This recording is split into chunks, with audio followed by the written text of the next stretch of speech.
Assalamualaikum warahmatullahi wabarakatuh. Innal hamdalillah nahmaduhu wa nasta'inuhu wa nastaghfiruh wa na'udzu billahi min syururi anfusina wa min sayyiati a'malina. May yahdihillahu fala mudilla lahu wa man yudlil fala hadiyalah. Asyhadu an la ilaha illallah wahdahu la syarikalah wa asyhadu anna Muhammadan abduhu wa rasuluh. Ya ayyuhalladzina amanu taqullaha haqqa tuqatih wa la tamutunna illa wa antum muslimun. Ya ayyuhan nasu taqu rabbakumul ladzi khalaqakum min nafsin wahidah wa khalaqa minha zawjaha wa batha minhuma rijalan katsiran wa nisaa'a wattaqullaha alladzi tasaaluna bihi wal arham innallaha kana 'alaikum raqiba. Ya ayyuhalladzina amanu taqullaha wa qulu qawlan sadida yuslih lakum a'malakum wa yaghfir lakum dhunubakum wa may yuti'illaha wa rasulahu faqad faza fawzan 'azima. Amma ba'd, fa inna asdaqal hadithi kitabullah wa khairul hadi hadyu Muhammadin sallallahu alaihi wasallam wa syarrul umuri muhdatsatuha wa kullu muhdatsatin bid'ah wa kullu bid'atin dhalalah wa kullu dhalalatin finnar. Alhamdulillah, segala puja-puji syukur senantiasa kita panjatkan kepada Allah. Alhamdulillah, berkat kemudahan, karunia dan anugerah dari Allah Subhanahu wa taala, kita masih bisa sampai saat ini menjadi di antara hamba-hambanya yang mentauhidkan Allah Subhanahu wa taala, yang masih diberikan kemudahan oleh Allah untuk bisa beribadah kepadanya, dan hanya kepada Allah Subhanahu wa taala semata kita tujukan ibadah-ibadah yang kita lakukan. Salawat beserta salam semoga senantiasa tercurah kepada Nabi kita Muhammad sallallahu alaihi wasallam, kepada istri-istri beliau, karib kerabat beliau, sahabat-sahabat beliau, dan orang-orang yang mengikuti mereka dengan baik. Jamaah yang dirahmati Allah, masih meneruskan pembahasan kita dalam kitab Tauhid pada bab yang ke-6, yang matanya bisa Bapak dapatkan di toko-toko buku Islam atau di download di internet banyak, tentang matan kitab Tauhid, tulis oleh Syekh Muhammad bin Abdul Wahhab rahimahullahu ta'ala. Dalam bab tersebut penjelasan tentang makna tauhid dan la ilaha illallah, penulis membawakan beberapa ayat dan hadis. Telah kita lalui 3 ayat dalam mentafsirkan tauhid atau makna la ilaha illallah. Dan pada pertemuan kali ini kita akan membahas dalil yang keempat yang beliau nukilkan dalam bab tersebut, yaitu Allah Subhanahu wa taala berfirman, masih sekitar tentang tauhid, masih sekitar tentang makna la ilaha illallah. Dalam surat Al-Baqarah beliau menukilkan sebuah ayat, surat Al-Baqarah ayat 165. Allah Subhanahu wa taala berfirman, wa minan nasi, dan di antara manusia, may yattakhidhu, ada orang yang menjadikan, min dunillahi, selain Allah, andada, tandingan-tandingan, yuhibbunahum, mereka di antara manusia tadi mencintai mereka. Ini terjemahannya, mereka mencintai mereka. Mereka yang pertama adalah sebagian manusia. Mereka yang kedua adalah yang dicintai selain Allah Subhanahu wa taala. Yuhibbunahum kahubbillah. Mereka sebagian manusia itu mencintai selain Allah kahubbillah, seperti mencintai Allah. Walladzina amanu, dan atau sedangkan orang-orang yang beriman, asyaddu hubbal lillah, itu lebih cintanya kepada Allah. Nah, jamaah yang dirahmati Allah Subhanahu wa taala, ayat ini akan membahas tentang seputar kecintaan atau cinta. Kaitannya kecintaan seorang dengan Allah dan yang selain Allah. Maka dalam ayat tersebut tadi Allah berfirman wa minan nas, dan ada sebagian manusia, sebagiannya, mayattakhidhu min dunillahi andada, yang menjadikan andad. Andad itu adalah bentuk jama atau plural dari kata nid. Nid artinya tandingan, jamaknya andad. Ada orang yang menjadikan selain Allah sebagai tandingan-tandingan. Dalam hal apa? Yuhibbunahum, dalam kecintaan. Yuhibbunahum kahubbillah. Ya. Mereka, tadi mereka ini siapa? Mereka mencintai mereka. Mereka yang pertama siapa? Masih ingat? Wa minan nas, sebagian manusia. Dan mereka, sebagian manusia itu mencintai mereka. Mereka yang kedua siapa? Andad, selain Allah, min dunillah. Kahubbillah, seperti mencintai Allah. Mereka, sebagian manusia, mencintai tandingan-tandingan selain Allah seperti mencintai Allah.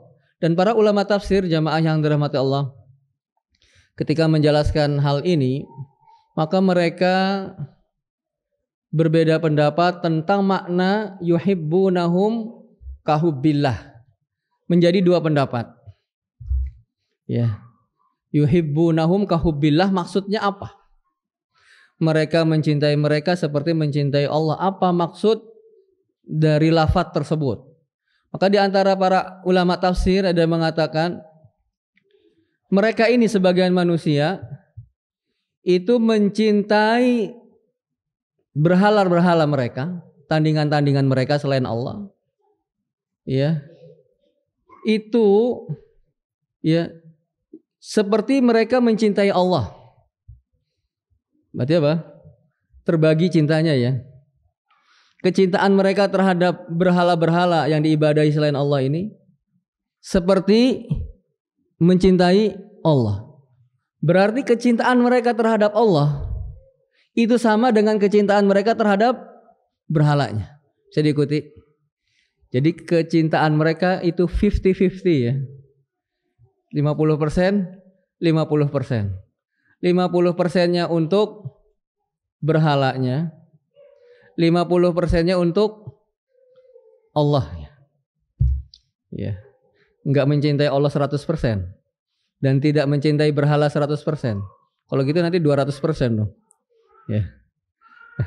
Ada ya? 200%. Maka yang pertama adalah maknanya tersebut. Jadi gimana Pak? Pertama, makna para ulama tafsir menjelaskan gimana yuhibbunahum kahubbillah. Maknanya apa? Orang-orang musyrikin itu mencintai berhala mereka seperti mereka orang-orang musyrikin juga mencintai Allah. Jadi orang musyrik itu bukan tidak mengenal Allah, bukan tidak mencintai Allah, bukan tidak beribadah kepada Allah. Kalau dulu kita menganggap kalau orang musyrik itu nggak percaya sama Allah, belas gitu ya.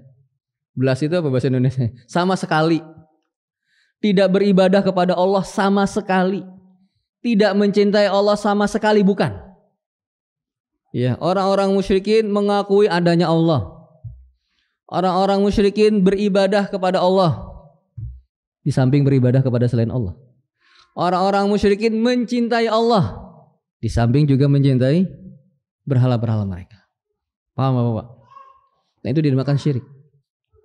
Ya, mensekutukan. Kalau tauhid menjadikan satu. Ibadahnya hanya kepada Allah. Ya, cinta ibadah dalam artian ini hanya kepada Allah. Kemudian makna yang kedua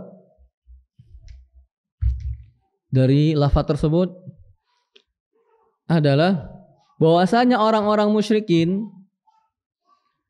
mencintai berhala-berhala mereka seperti halnya orang-orang beriman mencintai Allah. Ya.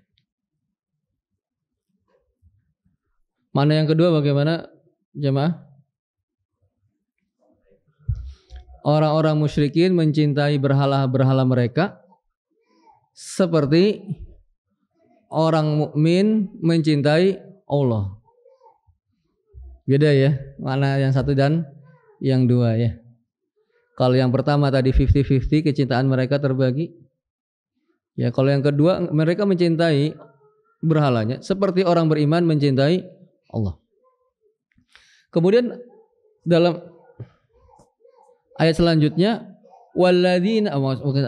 lafaz selanjutnya walladzina amanu asyaddu hubbal lillah. Akan tetapi orang-orang beriman itu lebih cintanya kepada Allah. Kalau dibawa kepada makna yang pertama dari yuhibbunahum kahubbillah, tadi makna yang pertama apa maksudnya? Orang musyrikin mencintai berhala dan juga mencintai Allah. Akan tetapi kata Allah, orang-orang beriman itu lebih cintanya ya kepada Allah. Kenapa? Karena kecintaan orang-orang beriman 100% kepada Allah. Makanya lebih. Kalau mereka berapa? 50%. Ya.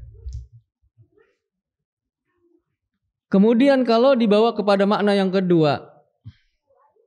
Mana yang kedua gimana? Mencintai Allah seperti orang mukmin mencintai Allah. Ini pun lebih orang mukmin. Lebih daripada kecintaan orang-orang musyrikin itu seperti apa? Keadaan yang tadi kita sebutkan. Kenapa? Karena orang-orang yang beriman itu mencintai Allah Subhanahu wa taala dalam setiap keadaan. Baik susah ataupun lapang. Tetap kecintaannya kepada Allah. Kalau orang-orang musyrikin kecintaan kepada Allah tatkala kapan? Ketika susah. Ketika senang, apa yang dilakukan? Berbuat syirik mereka. Ya, lupa. Ya. Oleh karenanya orang-orang mukmin itu kecintaannya lebih karena senantiasa mencintai Allah dalam setiap keadaan. Susah ya tetap cinta kepada Allah. Ya, bermunajat kepada Allah. Tidak buruk sangka kepada Allah. Ya, keadaannya susah tuh. Pelik, genting. Bahkan semakin genting keadaannya, semakin tinggi ya rasa ketergantungan dan kecintaannya kepada Allah Subhanahu. Luar biasa. Luar biasa orang-orang beriman itu jemaah. Semakin apa? Semakin ditekan, semakin susah, semakin menderita, justru makin apa tingkat imannya? Semakin tinggi kepada Allah. Itu yang baru orang yang beriman. Bukan ditimpa musibah, ciut imannya. Ya. Semakin apa? Diuji, semakin dicoba, semakin susah keimanannya semakin tinggi. Ya, oleh karenanya kecintaan orang-orang beriman kepada Allah tidak sama dengan kecintaan orang-orang musyrikin kepada sesembahannya. Bisa diikuti jemaah? Baik. Tadi cintanya terbagi yang pertama. Tadi kecintaannya seperti orang mukmin mencintai Allah. Coba bayangkan jemaah, bagaimana orang yang sama sekali tidak mencintai Allah, lebih parah dari mereka. Orang yang sama sekali tidak mencintai Allah lebih parah keadaannya dari orang-orang musyrikin dalam ayat ini. Ya. Apalagi jemaah yang dirahmati Allah, orang yang mencintai selain Allah lebih daripada yang mencintai Allah. Sama saja bermasalah. Apalagi yang selain Allah lebih dia cintai daripada Allah Subhanahu wa taala. Baik, kemudian jamaah yang dirahmati Allah Subhanahu wa taala, ya. Dan itu ada orang-orang yang mencintai selain Allah lebih daripada mencintai Allah, ada enggak kira-kira? Ada. Contohnya mencintai selain Allah lebih. Kecintaannya tuh semakin tinggi. Kalau ibadah itu semakin khusyuk ibadahnya kepada selain Allah. Atau kecintaannya kepada selain Allah melebihi, seakan-akan melebihi dari kecintaannya kepada Allah. Adalah orang-orang yang berlebih-lebihan gulu terhadap orang-orang soleh. Ya, gulu, berlebih-lebihan. Sampai ada yang diibadahi selain Allah Subhanahu wa taala, lebih dia cintai. Ya. Jamaah yang dirahmati Allah Subhanahu wa taala, sama saja ya. Kecintaan seorang dengan Allah Subhanahu wa taala maka bermasalah keimanannya, apalagi lebih. Demikian pula hal kecintaan dia terhadap apa? Dunianya. Kecintaan seseorang terhadap dunianya melebihi kecintaan dia kepada Allah, maka bermasalah keimanannya. Paling minim berkurang keimanannya. Paling minim ada koreksi dalam keimanannya. Bagaimana bentuk hal tersebut? Bisa tampak hal ini apabila ada tujuan selain Allah Subhanahu wa taala dan tujuan untuk Allah Subhanahu wa taala, kemudian dia dahulukan tujuan selain Allah ini. Berarti dia mencintai selain Allah Subhanahu wa taala. Kalau berbenturan antara Allah dan selain Allah kemudian didahulukan selain Allah, maka tampaklah bahwasanya kecintaannya melebihi cinta dia daripada Allah Subhanahu wa taala. Dan banyak ya jamaah yang dirahmati Allah. Semoga Allah Subhanahu wa taala menjaga kita dari hal tersebut. Ya, kemudian jamaah yang dirahmati Allah Subhanahu wa taala, kecintaan atau al-mahabbah itu memiliki beberapa macam. Tidak hanya satu macam saja.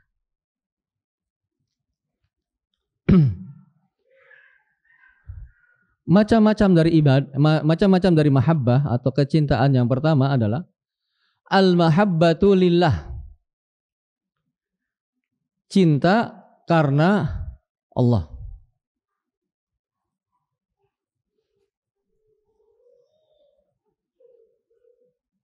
Ya. Bagaimana bentuknya? Seorang mencintai sesuatu atau mencintai seseorang atau mencintai suatu amalan karena Allah Subhanahu wa taala mencintainya. Itu maksud dari mahabbah lillah, mencintai karena Allah. Seseorang mencintai sesuatu karena Allah mencintainya.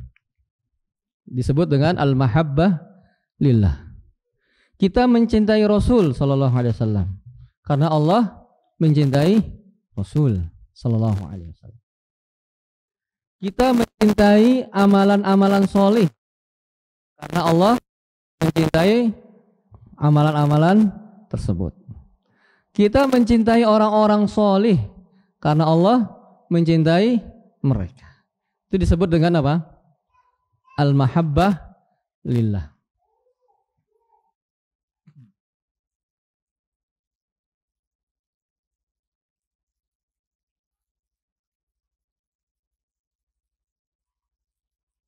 Kemudian jenis yang kedua,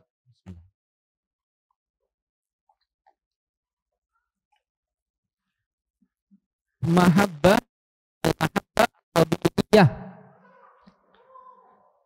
cinta yang manusiawi, kecintaan yang manusiawi. Dan kecintaan ini tidaklah dia tabiat manusia. Ya. Contoh yang manusiawi apa? Ayah mencintai anak. Anak sebaliknya juga mencintai orang tuanya, itu manusiawi. Kemudian suami dan istri, pasangan mencintai pasangannya, ya juga manusiawi. Mencintai atau menyukai suatu makanan tertentu misalnya, itu manusiawi, ya, dan itu tidak tercela. Kemudian jamaah yang dirahmati Allah Subhanahu wa taala, yang ketiga yaitu al-mahabbah ma'allah. Mencintai suatu yang lain bersamaan mencintai Allah dalam hal ibadah. Konteksnya adalah dalam peribadahan. Ya, penundukan, penghinaan diri. Ya. Kecintaan ini berkonsekuensi melakukan apa yang diinginkan oleh pihak yang dicintai atau meninggalkan apa yang dibenci oleh orang yang atau pihak yang dicintai. Konsekuensi dari mahabbah tersebut. Mencintai Allah bersamaan dengan mencintai selain Allah. Dalam konteksnya ibadah. Maksudnya bagaimana dalam konteks ibadah? Ada ketundukan diri, penghinaan diri terhadap yang dicintai tersebut, yang berkonsekuensi menjalankan apa yang diinginkan oleh pihak yang dicintai dan meninggalkan apa yang dibenci oleh pihak yang dicintai. Maka ini yang bermasalah. Ya, ini yang menjadi catatan bagi keimanan seseorang. Ketika dia mencintai suatu pihak, akhirnya berkonsekuensi untuk melakukan apa yang dia inginkan dan meninggalkan apa yang tidak diinginkannya, ya, bertentangan dengan Allah Subhanahu wa taala, maka ini adalah bermasalah bagi keimanan seseorang. Ya. Jamaah yang dirahmati Allah Subhanahu wa taala, ayat tersebut yang menjadi inti pembahasan kita dalam ayat tersebut adalah bahwasanya Allah Subhanahu wa taala menjadikan orang-orang yang sama kecintaannya dengan Allah juga selainnya, Allah Subhanahu wa taala sebut mereka musyrik. Ya. Allah apa? Menjadi mereka adalah orang-orang yang musyrik. Ini celaan dalam ayat ini. Wa minan nasi may yattakhidhu min dunillahi andada yuhibbunahum kahubbil. Orang yang menjadikan selain Allah itu tandingan, orang apa namanya? Orang apa jemaah? Orang musyrik. Maka mencintai Allah bersamaan mencintai selain Allah dalam konteksnya ibadah, termasuk Allah sebut mereka adalah musyrik. Ya. Tetapi yang kita bahas tadi bukan jenis dari mahabbah lillah dan mahabbah at-tabi'iyah, ini bukan. Ya. Bisa diikuti jamaah yang dirahmati Allah. Baik. Kemudian dalil terakhir yang dibawakan oleh penulis rahimahullah dalam bab ini adalah hadis. Dia mengatakan wafis sahih, dalam hadis sahih dari Nabi Muhammad SAW, dia bersabda, man qala la ilaha illallah, barang siapa yang mengucapkan la ilaha illallah wa kafara bima yu'badu min dunillah, dan kufur terhadap semua yang diibadahi selain Allah, harama mal atau haruma maluhu wa damuhu, maka haram hartanya dan juga darahnya, wa hisabuhu 'ala Allah azza wa jalla, dan perhitungannya itu dikembalikan kepada Allah Subhanahu wa taala. Maka dalam hadis tersebut yang dimaksud dengan wafis sahih, di dalam sebuah hadis sahih yang dimaksud di sini adalah sahih Muslim. Ya. Karena bisa jadi dalam sebuah hadis yang sahih ya banyak, bisa riwayat Bukhari, Muslim dan lain-lainnya.